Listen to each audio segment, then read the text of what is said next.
오늘 본문 말씀이 이삭의 결혼 이야기가 나옵니다. 그래서 길게 본문이 기록되어져 있습니다. 여러분, 결혼은 뭐 비즈니스 하듯 그렇게 할 수 있는 게 아닙니다. 하나님이 최초로 결혼을 시키는 일들이 나오잖아요. 두 사람이 하나 되어지는 과정 속에 하나님이 깊숙이 개입하시고 하나님이 창조해 주셨습니다. 성경은 결혼을 굉장히 중요하게 여기고 예수님께서도 하나님이 짝 지어주셔서 만남이 이루어진다, 사람이 나눌 수 없다라는 분명한 말씀도 해 주셨습니다. 그래서 오늘 이삭의 결혼 스토리를 보면서 결혼이라고 하는 중요한 일을 두고 구성원들의 건강한 영성을 우리가 살펴보겠습니다. 단순한 결혼이 아니라 어떻게 삶의 중심을 바로잡고 있는지 우리가 함께 살펴볼 수 있을 것입니다. 자, 우선 아브라함이 아들을 결혼시키는 데 있어서 여러분, 아들이 가서 신부값을 구하지 않았습니다. 아브라함이 집안에서 오랫동안 일하던 믿을 만한 한 나이 많은 종을 파송을 했어요. 자기가 원래 떠나온 그곳으로 보냈습니다. 그러면서 아주 중요한 기준을 제시하죠. 가나안 사람들, 뭐 이 동네 사람은 안 된다. 오직 거기 가서 내 아들 이삭을 위해서 신부감을 구해가지고 와라 라고 명합니다. 그리고 종에게 그 서원을 하게 만듭니다. 허벅지 밑에 손을 얹고 손을 집어넣고, 이게 당시의 풍습이었기 때문에, 그리고 맹세를 시킵니다. 여러분, 아브라함이 제시한 결혼 기준은 여러 가지가 아니라 딱 하나였습니다. 가나안 사람도 안 되고 어디 사람도 안 된다. 내 고향에 가서 그곳 사람을 데리고 와라. 이유가 뭐냐? 하나님을 섬기는 것을 가장 중요하게 여겼다라고 생각하시면 돼요. 그때와 지금 다를 수 있지만 말하자면 신앙생활 잘하는 사람 중에서 골라야 된다. 이 기준 하나만 줬어요. 실제로 여러분, 아브라함이 이런 기준을 가지고 결혼을 시켰는데 500년 정도 지나서 율법에 이 말씀들이 들어가요. 이스라엘 백성들에게 결혼할 때 가나안 사람 이방 여인과 섞이지 마라. 여러분, 이스라엘 백성들에게 하나님 주신 가장 중요한 기준이 뭐냐 하면 섞이지 말라는 거예요. 율법에 보면 섞어서 뿌리는 농사도 하나님이 막으셨어요. 두 가지 종자를 같이 뿌리지 못하게 하셨어요. 그 다음에 옷도 직조할 때 두 가지 재료를 같이 섞어서 직조하지 못하게 했습니다. 그러니까 혼방 이런 거 있잖아요. 면 몇 프로, 폴리에스테르 몇 프로, 이게 불가능한 거예요. 같은 재료로만 하게 만들었어요. 이스라엘 사람들로 하여금 의식적으로 우린 섞이면 안 된다, 순수해야 된다, 이걸 강조하신 것입니다. 왜 그런가 하면 이방 사람들이 이스라엘 백성들 속에 들어와서 결혼해서 살다 보면 그들의 신을 섬길 수 있다. 가나안의 온갖 잡신들이 이스라엘을 점령할 수 있다는 겁니다. 실제로 여러분, 우리는 솔로몬을 굉장히 위대한 왕으로 알고 있지만 솔로몬은 사실은 아버지가 물려준 재산, 아버지가 그렇게 꿈꿨던 성전 건축의 희망, 이걸 그대로 이어받아서 그것을 성취했을 뿐입니다. 솔로몬 시대에 어마어마한 부가 있었지만 이건 역시 아버지가 마련해 준 거예요. 아버지 다윗 덕분에 가장 큰 영토, 이걸 차지했고 주변으로부터 아버지가 조공을 받을 수 있을 정도로 국력을 키웠어요. 그래서 솔로몬은 성전 건축도 아버지가 그대로 물려준 재산 가지고 성전 건축을 했어요. 그리고 나라를 아주 평안하게 잘 만들 수 있었던 것도 아버지 덕분이었습니다. 결국 이스라엘이 멸망되는데 솔로몬이 그런데 크게 기여를 해요. 솔로몬이 했던 가장 불행한 일이 뭔지 아세요? 섞였어요. 이방에서 많은 여인들을 데리고 왔어요. 여인들만 들어오지 않고 여인들의 우상들이 따라 들어왔어요. 그래서 솔로몬의 궁전은 거의 잡신들의 전시장 같았습니다. 온갖 우상들이 세워지고, 결국 이것이 솔로몬을 무너지게 만듭니다. 그래서 솔로몬이 말년에는 하나님을 떠난 사람이 되고 선지자가 책망을 해도 듣지 않고, 그리고 드디어 솔로몬의 아들 르호보암 때 나라는 유다 지파 정도만 겨우 유지하고 있을 정도로 두 조각이 나버립니다. 얼마나 불행한 일인지 몰라요. 솔로몬 같은 위대한 왕이라고 생각되는 사람도 여러 여인들을 데리고 오면서 섞이는 바람에 끔찍한 결과를 가져온 거예요. 하나님의 백성들이 아브라함과 같은 자세를 가져야 돼요. 결혼 조건에 있어서 가장 중요한 게 뭐냐? 하나님을 섬기는 사람이에요. 신앙생활하는 사람이에요. 물론 여러분, 성경에서 이방 민족이라고 해서 안 되지 않았습니다. 하나님이 원칙을 정해놨지만, 여러분, 모압 여인이었던 룻 같은 사람은 이 가나안 땅에 와서 이스라엘에 돌아와서, 베들레헴에 돌아와서 굉장히 복받는 다윗의 증조 할머니가 되는 경우도 있어요. 그러니까 삶이 하나님을 섬기는 사람, 그러면 바로 하나님의 백성이 되는 거예요. 그래서 오늘날 우리에게 적용하면 신앙생활 하지 않는 사람을 배우자로 맞지 않는다는 것입니다. 중요한 건 뭐냐? 신앙이 같아야 되는데, 신앙이 같다는 것은 굉장히 중요한 일이에요. 신앙이 다르면 가치관이 달라요. 신앙이 다르면 좋아하는 것, 시간을 쓰는 것이 너무 다를 수 있습니다. 문화 충돌이 일어날 수 있어요. 위험한 가정이 될 수 있다는 것입니다. 그래서 아브라함은 딱 한 가지만 제시를 한 것입니다. 오늘날로 말하면 교회 생활 잘하고 예수 잘 믿는 사람. 아브라함은 그런 며느리를 구하러 늙은 종을 보냈습니다. 자, 여러분, 늙은 종을 보냈다. 그러니까 여러분, 굉장히 믿을 만한 종을 보낸 거예요. 그런데 늙은 종을 보낸 것은 여러분, 사실 그 종을 믿을 만해서 보낸 게 아닙니다. 그 종을 통해서 하나님이 일하실 것을 바라본 거예요. 그래서 하나님을 절대적으로 신뢰한 거예요. 하나님께서 이 믿음 좋은 종이 가면 좋은 사람 만나게 할 것이다, 그런 기대 속에서 아브라함은 나이 많은 종을 보낸 것입니다. 무책임하게 아무나 골라오도록 한 것도 아니고 하나님 앞에서 가장 건강한 선택을 하지만, 여러분, 하나님께 맡기는 거예요. 내가 머리 쓰고 내가 온갖 방법을 통해서 성공할 수 있지 않습니다. 우리들이 하나님만 제대로 바라보면, 믿음 안에 바로 서면, 여러분, 하나님이 모든 환경 상황도 조절해 주십니다. 그때와 지금하고 다른 부분이 있어요. 그때는 비상적, 그러니까 하나님의 계시가 완성되어져 있지 않은 때였기 때문에 이렇게 계시가 기록이 되고 있지만, 지금은 완성된 계시인 성경을 가지고 있잖아요. 성경 말씀을 잘 묵상하고 그 기준대로 살면 하나님이 기뻐하시는 복된 삶이 되는 것입니다. 그래서 아브라함은 바로 이 나이 많은 종에게 신부감을 데려오게 했습니다. 자, 하나님을 절대적으로 신뢰하는 아브라함의 태도, 그 다음에 나이 많은 종이 드디어 갔어요. 아브라함이 지시한 곳에 갔습니다. 거기 가서 신부감을 데리고 옵니다. 근데 아브라함이 7절에서 분명히 말씀하셨어요. 하나님이 사자를 너보다 먼저 보낼 것이다. 그러니까 늙은 종만 의지한 게 아니라 하나님이 어떻게 섭리하시느냐? 하나님이 하나님의 사자를, 눈에 보이지 않는 사자를 보내가지고 이미 다 준비해 놓고 계실 것이다. 가서 하나님이 정해놓은 사람 데리고 오면 된다. 그렇게 말을 한 거예요. 자, 이 나이 많은 아브라함의 종이 드디어 아브라함이 지시한 곳에 갑니다. 거기 가서 우물가에 앉아서 잠깐 쉽니다. 그러면서 기도해요. 오늘 본문에도 그 기도가 나오지만 12절 이하에 나옵니다. 이 나이 많은 종이 우물가에 앉아서 어디서 신부감을 찾습니까?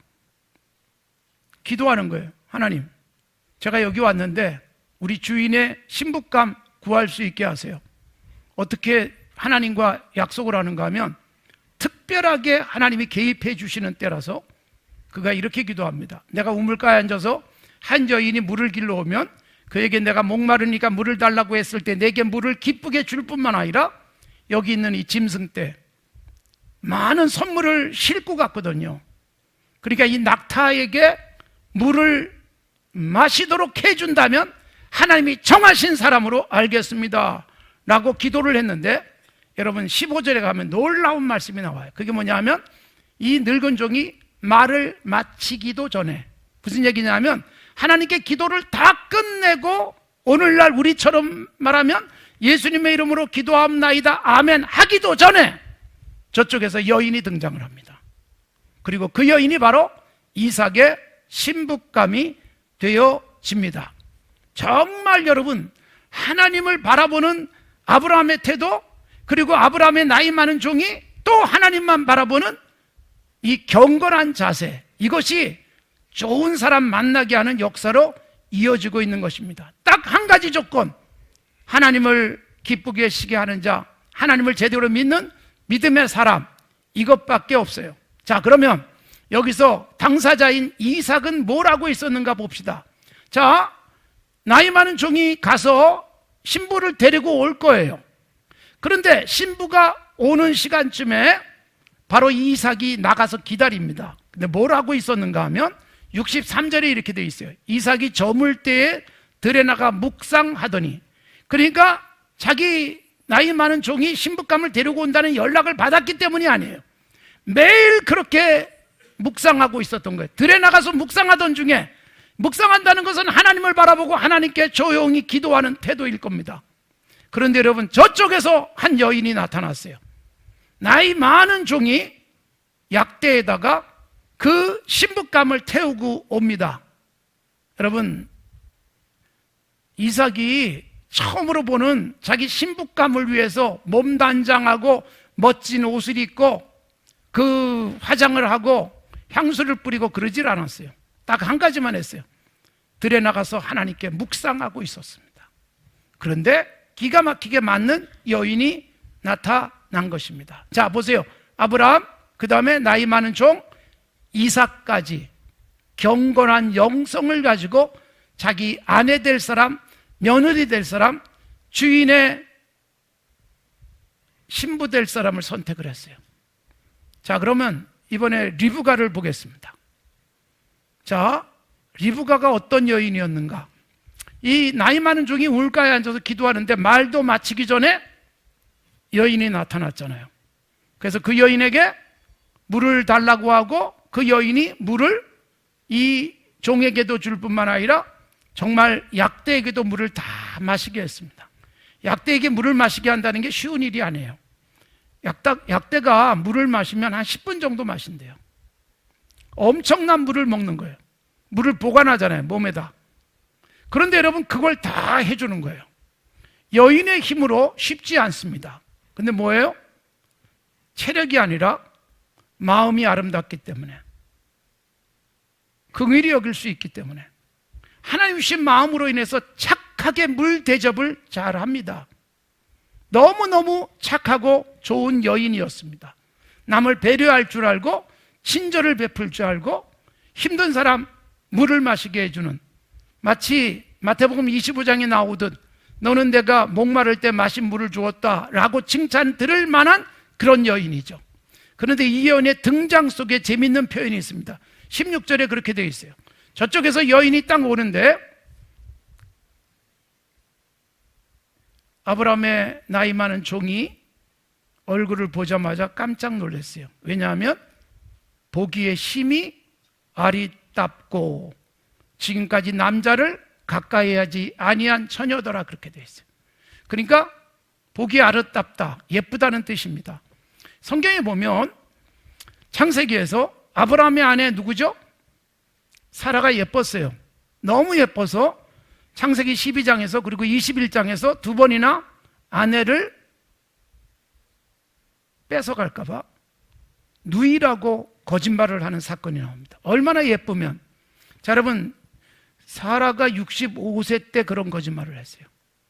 그런데 사라가 89세에도 또 아브라함이 그 거짓말을 해요. 89세에 이렇게 아름다울 수 있습니까? 여기 혹시 사라 같은 분이 계시나 모르겠어요. 그러니까 사라가 너무너무 이뻤어요. 근데 여러분, 누가 또 이뻐요? 리브가도 이뻤어요. 그런데 이 리브가를 아내로 맞은 이삭의 아들 야곱도 예쁜 여자를 만납니다. 라헬이었습니다. 그러니까 창세기에 나오는 아브라함, 이삭, 야곱, 이 세 족장들은 우리가 성경에 아브라함의 하나님, 이삭의 하나님, 야곱의 하나님 그러잖아요. 이들이 전부 다 예쁜 여자랑 살았습니다. 여러분, 어떻게 이렇게 예쁜 여자랑 살 수 있었을까? 어떻게 이렇게 예쁜 여자를 만났을까? 그러니까 예뻐야 복이다라는 말은 절대로 아닙니다. 성경은 여러분, 껍데기가 아니라 내면의 아름다움을 더 중요하게 여깁니다. 잠언의 마지막에 그런 말씀이 나와요. 고운 것도 아름다운 것도 다 헛되다. 결국 여호와를 경외하는 자가 칭찬을 받는다. 그러니까 여러분, 내 안에 하나님이 계시고 내 안에 바른 신앙이 있으면 외모도 바뀝니다. 그러니까 여러분, 작가가 하얀 캔버스에 디자인을 하고 색깔을 칠하고 그래서 좋은 작품이 되듯 하나님이 우리에게 각자의 캔버스를 주셨어요. 얼굴에 우리 얼굴. 에브라임 링컨이 그런 얘기했잖아요. 40이 되면 자기 얼굴에 책임을 져라. 그러니까 우리 얼굴은 갖고 태어나는 부분이 있어요. 부모를 닮고 유전자가 우리에게 모양을 만들어줄 수 있지만, 그러나 여러분, 태어난 이후에 내가 노력해서 내 얼굴을 멋지게 만드는 거예요. 따뜻함, 사랑이 넘치는 얼굴, 그리고 신념이 확실한, 눈이 반짝반짝 빛나고, 이런 얼굴은요, 내가 만드는 거예요. 얼굴이라는 캔버스에 내가 그림을 그리는 거예요. 내가 어떻게 사느냐, 무엇을 좋아하느냐, 그리고 어떤 길을 가느냐에 따라서 얼굴은 달라지는 거예요. 그래서 살아온 삶이 우리 얼굴에 보이잖아요. 어떻게 내 인생의 그림을 그려왔는가? 우리의 얼굴을 서로 바라보면서 당신은 정말 멋있군요 라는 것은 성경이 말하는 대로 그냥 예쁘다, 이쁘다 이것만이 아닙니다. 그 속에 하나님이 보이는 거예요. 그래서 하나님이 정말로 보기 좋아하는 게 뭐예요? 창세기 1장에 나오지만 하나님이 보시기에 좋아해야 되는데, 여러분, 사라, 리브가, 라헬 등 전부 다 예뻤는데 그것은 뭐예요? 내면적인 아름다움을 함께 갖고 있는 것을 의미합니다. 이렇게 해서 리브가는 보세요, 얼굴만 예쁜 게 아니라 남에게 물을 베풀고 긍휼을 베풀 줄 알고 원하지 않는 것까지 해주는 친절함을 가진 정말 예쁜 여자였습니다. 사랑하는 성도 여러분, 좋은 사람이 좋은 사람 만나는 거예요. 우리는 이렇게 기도할 수 있어요. 오 하나님, 좋은 사람 만나게 해주세요. 근데 여러분, 좋은 사람 만날 만한 내가 돼야 되지 않겠어요? 사실 우리는 이렇게 기도해야 됩니다. 나를 만나면 그 사람이 복받게 하옵소서. 나를 만난 사람이 웃게 하옵소서. 내가 좋은 사람이 되어 있으면 하나님은 나에게 사람들을 보내주시고, 나를 만나면 무조건 유익되고, 나를 만나면 무조건 즐겁고, 나를 만난 그 사람의 인생이 바뀌어가지고 행복해질 수 있다면 이보다 더 좋은 게 어디 있겠어요? 그래서 결국 내가 좋은 사람 되기 위해서 노력해야 돼요. 내가 하나님 보시기에 아름다운 사람이 되도록 노력해야 돼요. 그래도 내 가치를 몰라봐서 나에게 등을 돌린다면 할 수 없는 일이지만, 나는 누군가에게 그런 사람이 되기 위한 노력, 기도, 그리고 건강한 나의 삶을 가꾸면서 나의 인생관이, 가치관이, 그리고 나의 희망과 그리고 생동감이 얼굴에서 비춰질 수 있어야 되는 것이죠. 그래서 이삭은 묵상하던 중에 아리따운 여자가 자기의 신부로 오는 것을 봤고, 아브라함은 하나님을 바라보고 아브라함의 늙은 종도 하나님만 바라보면서 하나님이 인도하시는 대로 나는 선택하겠다고 하는 자세를 가졌더니, 여러분, 이렇게 멋진 가정에 아름다운 며느리가 들어오고, 그리고 아내가 되어지고, 그리고 신앙의 대가 이어지게 된 것입니다. 사랑하는 성도 여러분, 우리의 가정을 돌아보십시오. 우리는 여러분 기도하면서 돈 많이 벌게 해주시고 높은 자리에 올라가게 해주시고 하는 일마다 형통하게 되기를 기도하기보다 내가 좋은 사람 되기 위해서 기도하세요. 어떤 경우에도 신앙을 잃지 않게 하옵소서. 가장 소중한 가치관을 돈 앞에 팔지 않게 하옵소서. 나의 가치관을 건강하게 유지하고 하나님이 기뻐하시는 삶을 살아가면 하나님이 나머지는 책임져 주시는 거예요. 시험만 붙고 성적만 좋은 성적 갖고 돈만 많이 가지면 인생이 행복해지는 게 아닙니다. 비록 많이 갖지 않았지만 건강한 가치관을 가지고 살아가며 살아가면 천국이 펼쳐지는 거예요. 이 아브라함의 가정이 그런 가정이었고, 여러분, 아브라함이 그래서 부자였지만 영적으로도 흥왕하고 자손들에게 신앙의 대가 물려졌지 재산이 물려지지 않습니다. 여러분, 아브라함이 부자였어요. 근데 이삭은 가만히 앉아서 부자 된 게 아니라 26장에 보면 아브라함이 부지런히 농사를 져가지고 100배나 거뒀다라고 돼 있어요. 그 아들 3대째 내려가면 또 부모로부터 재산을 물려받아서 부자가 된 게 아니라 야곱이 얼마나 머리를 쓰고 얼마나 부지런히 눈 붙일 겨를도 없이 살았다라고 돼 있어요. 그러니까 자기들의 노력으로 하나님께서 수고한 만큼 주셨고 하나님을 바라보는 믿음만큼 하나님께서 그들을 채워주셨다는 것을 분명히 말씀하고 있어요. 건강한 가치관, 건강한 신앙, 하나님을 바라보는 바른 자세를 가지고 살아가면 하나님께서 여러분 여타의 것들은 구하지 않아도 주시는 거예요. 그래서 예수님이 산상설교에서 말씀하시는 거예요. 하나님의 나라와 의를 구하라. 그래야면 모든 것을 더하시겠다. 하나님의 나라와 의를 구한다는 게 뭐예요? 정직하게 살려고 애쓰고 하나님이 기뻐하는 삶을 살려고 애썼더니 그것을 위해서 때로는 돈을 포기했더니 하나님이 돈도 주시고 사람도 보내주시고 길을 열어주신다는 것이 성경적 가치관이에요.